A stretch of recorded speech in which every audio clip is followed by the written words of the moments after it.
এখন আর রাত্রি নেই তো, ফজরের আজান দিচ্ছে, আমি মসজিদে যাচ্ছি নামাজ পড়তে, তুমি উঠে নামাজ পড়ে নাও। ও প্লিজ, আমার যা ইচ্ছা করো, আমাকে কেন ডিস্টার্ব করছো? বিরক্ত করে মারবে। কোথায় যাচ্ছ তুমি?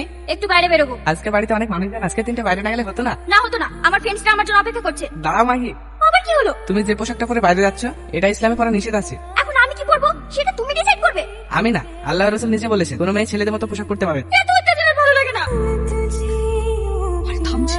গহনাগুলো সব নিয়ে এসছো তো? হ্যাঁ, সব নিয়ে এসছি। দাও আমাকে দাও। এখানে যা আছে সবই তো আমাদের, আমার কাছে থাক না। আরে দাও না।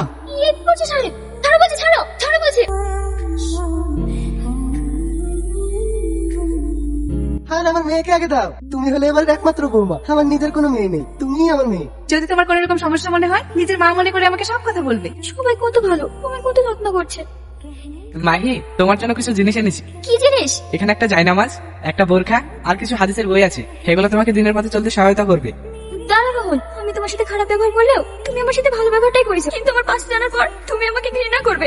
তুমি যদি মন থেকে তওবা করে সব খারাপ কাজ ছেড়ে দাও, যদি তোমার আসমান সমানও পাপ থাকে, আল্লাহ তাআলা সেটাও মাফ করে দেবে। আর যেটা আল্লাহ মাফ করে দেবে, মানুষ হয়ে আমরা কেন পারবো না? সত্যি মানুষ যে এত ভালো হতে পারে, তোমায় না দেখলে বুঝতামই না। আমি তোমার কতই না কথা শুনিয়েছি, কিন্তু আজ আমি তোমার স্বামীর অধিকার দেবো, আমার সমস্ত ভালোবাসা তোমায় দেবো।